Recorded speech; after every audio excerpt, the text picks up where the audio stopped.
Hey everyone, NecroVMX here, and it's time for something very different than what you would usually expect from me, which would be the usual Let's Plays, movie reviews, and podcasts. But this is something that I've had on my mind for quite a while, and while other YouTubers have taken a stab at this, I feel that I could do it better. First, I want to say that I don't usually condone the attacking of YouTubers, especially YouTubers going after other YouTubers. It's usually not a good thing and doesn't lead to anything productive. But in this case, I want to bring up two reasons why I'm doing this. The first is that I feel it is warranted. This person isn't just a YouTuber, but is, in my opinion, a scam artist. The second is that I want to say I actually do enjoy this person's content to a certain extent. I'm talking about Jesse Ridgway, also known on YouTube as McJuggernuggets. You may or may not have heard of him, but you've almost certainly seen at least one of his videos, as many of them have gone viral. Perhaps the most famous of all these viral videos is the Psycho Dad Shreds video games video, in which his father Jeffrey runs over a bunch of his Xbox 360 games with a riding mower, while his brother, also named Jeffrey, films it. This video has, as of right now, as I'm writing this, over 28 million views, and is the most popular video on his channel. And it has also widely been shared on other websites such as Facebook, Reddit, and Video Bash, and even earned Jesse a Webby Award. That being said, these videos have become a series, and that is what I say when I say I enjoy Jesse's content. I take it as a series, like watching television. There is no doubt in my mind that these videos are fake and scripted, and I think a lot of other people either suspect this or have outright come to that same conclusion, especially as there have been numerous other Exposé videos on YouTube regarding the Psycho series and Jesse's content in general. That being said, the reason that I feel I need to expose him is because he's a scam artist.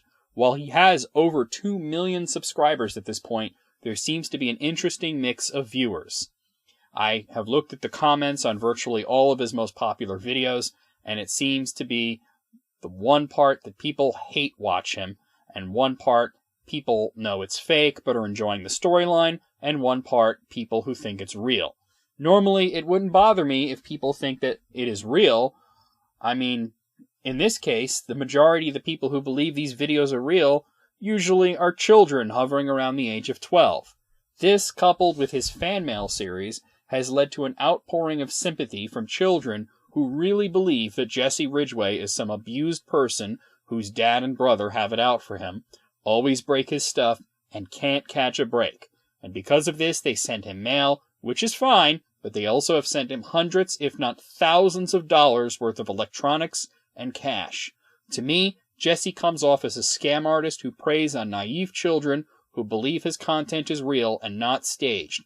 They send him video games, consoles, electronics, I said video games already, cash money, and other knickknacks. If Jesse would come out and admit that this series is scripted and for entertainment purposes only, I think that, yes, some of his viewership would fall. That much is true, but honestly, the writing in this series has been pretty good, and goddamn if it isn't actually pretty compelling. That being said, the McJuggernuggets exposed fake videos usually come up with about 5 to 10 reasons per video why these videos are fake.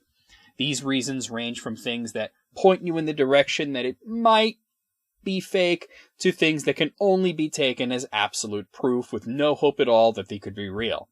I want to outdo them all, and I challenged myself to come up with 100 reasons why these videos are in fact a scripted series. Well, I actually met my goal and surpassed my goal. I have come up with way more than 100 reasons why, and that's why this was originally going to be one video, but it is in fact going to be a series. So in each one of these videos that's going to be coming out on this channel, you are going to get 25 reasons why Jesse Ridgway or McJuggernuggets videos are fake and scripted. I want to expose him, not to destroy his YouTube career because I do like his content, but because of the children. We have children out there, they're getting the wrong message from him, they think he's a role model, and they're sending him all this stuff out of gamer solidarity, and he's just ripping them off, and kids should keep their possessions, They should keep their money, and if they want to send it to someone, it should be a charity or something. It shouldn't be some asshole on YouTube who is actually making quite a lot of money. I mean, as of right now, he's looking to buy a house. He's looking to drop 30 grand on a down payment. He has money. You don't need to send him something.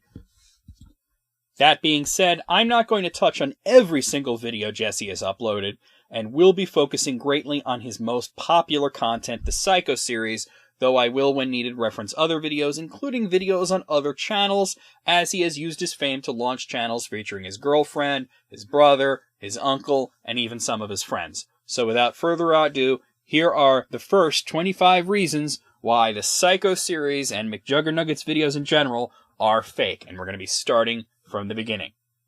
Reason 1. McJuggernuggets has been uploading videos to YouTube for 10 years. His first video was Cops: The Untold Story, which was uploaded in 2006. His early videos featured video game footage, but he soon moved on to creating videos featuring acting with his friends and family, and soon moved on to make series, the first of which was Overachievers. This sets a precedent for Jesse being a creator of series on YouTube, something that he continues to this day with the Psycho series. Number 2. It's called the Psycho series. Jesse has a playlist on his channel called the Psycho series. Why would he call it a series if these were true-to-life vlogs of things that were happening to him in his actual life? Number 3. Aside from being in a playlist, the videos in the Psycho series have a very distinct format that he follows to a T. For example, in his daily vlogs, he may use a title such as Psycho Dad Such and Such, but you can tell if it's part of the series or just another one of his vlogs, because the titles of his vlogs are all in caps. The Psycho videos, which get added to the playlist, are always in title format, with every word starting with a capital letter, but otherwise being in lowercase. Number 4. The playlist description states, 2 brothers fight each other while dealing with their psychotic father. This reads like a description of a television show, which is essentially what this is, minus the television part. Jesse pretty much never uses first-person descriptions in his videos, even simple vlogs. Why? Because he's playing a character. He's not describing things that he has done, but things that his character has done. Number 5. Looking at his older content, it's so clear that his parents and his brother are playing characters in the Psycho series. They appear acting in different series, contradicting Jesse's constant whining that they don't support him making videos, and that he doesn't get along with his brother or his father. You can see his brother and his father acting in several videos before the Psycho series started. Number 6. This brings us to the first Psycho video, Psycho Dad Destroys Xbox. This video is filmed not by Jesse, but his brother Jeffrey, and yet it is uploaded to Jesse's channel. Why?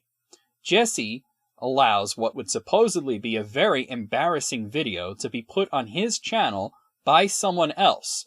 Why does his brother even have access to his channel? What's more interesting is that in other videos he claimed Jeffrey used to have a YouTube channel. So why would Jeffrey, who wants credit for the Psycho videos, upload the first one to his brother's channel? Because it's all part of a storyline, of course. Number 7. In this same video, it starts with Jeffrey saying that Jesse was playing his Xbox on the father's television, something that he's not allowed to do, and suggests that he told his father so that his father would come home and react and that he can get a good video of it. However, when we see Jesse playing, he is clearly playing Skyrim, and is only about a minute into the game, meaning that he just started. We can also tell it's later in the day from the amount of light. Either Jesse is completely oblivious to when his dad is expected to come home from work, or he started playing the game just prior to the video, starting exactly on cue for the video. Number 8. In the next Psycho video, Psycho Brothers Filming Freakout, it starts with a flashback and text claiming that Jesse found out that Jeffrey put the Xbox destruction video on YouTube. This is strange considering that it was uploaded to Jesse's account. To believe that Jeffrey would upload the video to Jesse's account and then think that he wouldn't notice it is really stretching it. Number 9. Jeffrey claims that Jesse has been blackmailing him, threatening to show their father that Jeffrey put the video up on YouTube. But if Jeffrey has access to the account, couldn't he delete the video? You could possibly say that Jesse changed his password, but after this, Jeffrey would prove to continue to have access to the account and upload more videos. At least that's what Jesse says. Number 10. The entire idea of this video is that on his 21st birthday, Jesse gathers all of his friends and his cousin Tom to make a video about sperm. Why he would do this is beyond me, but anyway, the point is that he blackmailed Jeffrey into filming it for him because he wanted to be in the video instead of the more logical route of getting one of his friends to film it and make Jeffrey be a sperm in the video. Number 11. Jeffrey sets up several hidden cameras in the video, and nobody involved in the filming notices any of them. I know they're hidden, but with Jesse and 7 other people and several cameras covering different angles, it's shocking that no one would notice a single one. Number 12. So the point of this video is that Jesse gets increasingly angry at Jeffrey for messing up the shoot, which Jeffrey is doing on purpose. Jesse is extremely nitpicky about everything, including the way Jeffrey holds the camera when he's not even filming, but oddly ignores the fact that his cousin Tom is wearing a bright red jacket over the white t-shirt that everyone else is wearing to look like sperm. Just saying. Number 13. Also, this entire video is logically flawed. Jeffrey claims that this will make Jesse never mess with him again. However, the action that supposedly gave Jesse power over him was uploading a video to Jesse's channel, and yet he uploads this same video to the same channel, including on-screen text saying that it was deliberate sabotage. Wouldn't that just give Jesse more power over his brother? Number 14. Let's go back to Tom again. He follows absolutely no direction. Seriously, if you watch the video and you can keep your eyes off the brothers, watch the others that are playing sperm and watch how they all follow Jesse's movements, except for Tom, who stands there like a lump. Yet Jesse focuses his wrath on his brother for supposedly filming wrong, rather than one of his actors who is in off-model costume and abjectly refuses to follow any direction. Number 15. In a much later video, Jeffrey would reveal to Jesse that he did not want to be an accountant, but wanted to film, something that Jesse claims he never had any idea about. However, in this video, it seems that Jesse owns a grand total of 1 camera, while his brother has 3 set up. So his brother, who he had no idea had any interest in filming, owned 3 cameras. Jeffrey would also later in another video claim to own the camera that Jesse uses, making me wonder how Jesse could be so taken aback by finding out that his brother had an interest in film. Number 16. The acting crew barely reacts at all to Jeffrey smashing the camera. Someone says, "Oh," and a few people take a step back to avoid debris. No one yells or seems all that surprised, almost as if they knew that it was going to happen. Right? Number 17. In the Rise of Rigid Studios video, Jesse plays a future version of himself who gave up on YouTube, and announces that he will make YouTube his full-time job. That much is fine, but the important thing is how the video begins, with Jesse parking his car and getting out of it. This is the same car that he drives today, which has since been painted bright pink.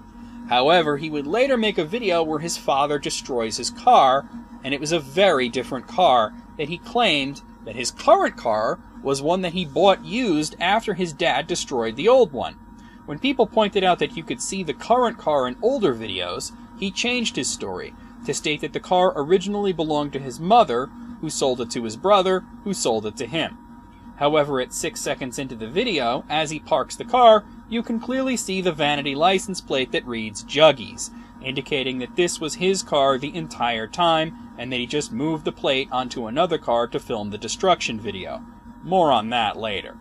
I'm not going to point out every single time that you see the current car in videos prior, but let's just say it's a lot. Number 18. The video 21 shots is really super problematic. In this video, which is very clearly acted and edited as a skit, Jesse and his friend Korn pretend to have a drinking contest, which ends with Jesse falling flat on his face and supposedly becoming brain injured. Now, as someone who actually works with brain injury here, I can tell you that in no way would the fall depicted in this video result in a brain injury. considering that it's his abdomen, not his head, that takes the brunt of the fall. But rather later, Jesse would claim multiple times that he got a concussion and a traumatic brain injury in this video, and that it is the reason that he does not drink, despite the fact that he is obviously not really drinking alcohol in the video, he's only acting intoxicated. Number 19. If we're to take 21 shots as being a skit, this pretty much disproves many of the claims that he's made in other videos about swearing off of alcohol due to the head injury he got filming it. However, if we're to take it as real, then it is literally impossible. As Jesse collapses onto the table and supposedly loses consciousness, Korn takes the camera and walks away and has his own fall, putting his head through the wall. A much more serious head hit than what Jesse supposedly got a TBI from. But then an external shot shows Korn collapsed against the wall. So if they're both unconscious, who filmed that last shot? Like I said, you could say that the Psycho videos and the vlogs are real while 21 Shots is merely a skit, if not for the fact that he claims that his head injury and much of his erratic behavior are due to what happened at the end of this video. This happened only slightly later in the second episode of the Juggies Powwow, in which he claims that the obviously fake fall gave him a concussion and that he will have lifelong symptoms. So again I say, who filmed Korn after he collapsed? Number 20. So then we're back to it being a skit, because Jesse then uploaded a sequel, The 22nd Shot, which opens with him filming the hole Korn's head put in the wall, but then immediately cuts to someone, probably Jesse, filming Korn drunkenly stumbling around, and then it jump cuts back to someone, supposedly Korn, filming Jesse lying motionless on the ground. Note that he's also in a different position, and the broken table is gone, so this was clearly filmed later. Yet his brain injury from 21 Shots is part of the Psycho video's lore, right? Number 21. Further cementing that the 21 Shots video is a skit is the description on the 22nd shot claiming that the following events were inspired by The Princess Bride, meaning that he acknowledges that this is a skit and that he was inspired by another story. So why claim that his head injury is real in the Juggies Powwow? Number 22. The video My Concussion Experience further cements the idea that Jesse has a brain injury, including a plea for people who go through brain injury to reach out to him for support. I just want to say one more time that I work with brain-injured people, and the type of fall that Jesse did, broken by a table, onto carpet, and with his abdomen thrust out to land before his head, and onto his face, not the forehead or the back or the sides of the head, would not at all result in a brain injury. Number 23. Let's move on to Psycho Dad Axe's laptop, which held the record for the most obviously fake video in the series until much later. Since it has been a long time since a Psycho video, Jesse even starts out with a recap, showing the broken Xbox and camera from the previous adventures. He acknowledges that the Xbox was broken 2 years ago, and yet it looks a lot better shape than the shattered mess that we saw in the first Psycho video. Also, why'd he keep a completely broken Xbox 360 other than to use it as a recap prop is beyond me, especially if you consider that he kept it for 2 years. Number 24. Shortly into this video, Jesse laments that he was made a laughingstock in front of his friends and on YouTube. But isn't the video on his account? He could delete it. But wait, the whole account drama really blows up in this video. Number 25. At around 45 seconds in, Jesse goes into Jeffrey's room and asks to borrow his laptop. Except, this is clearly not Jeffrey's room. It's clearly Jesse's room. You can see it in the very first Psycho video where Jeffrey's room is, and what it looks like from the first few seconds. Jesse would later claim that they switched rooms and then switched back. However, if you look around at the scenery in the room Jeffrey is in, yeah, it's Jesse's room. It has the same posters for Lost and The Walking Dead that are in the room, which Jesse lives in to this very day, as well as several framed pictures from Jesse's previous series, The Game and Rule 19. Why would Jeffrey have all this crap that obviously belongs to his brother? Furthermore, Jeffrey is seen sitting at a computer, which is a Mac, but we see in many videos after this that Jesse is the one who uses a Mac, while Jeffrey uses a PC. Why would they fake something so silly as to have Jeffrey sit in Jesse's room for the video? because of the setup of the mirror that you see as soon as you open the door. There's literally no reason for a mirror to be there other than to show the reaction shots of Jesse and Jeff Sr. in this video as they film from first person. They clearly used this room because the position of Jesse's desk made it easy to set up a mirror there, so they just temporarily made it Jeffrey's room for the duration of this video.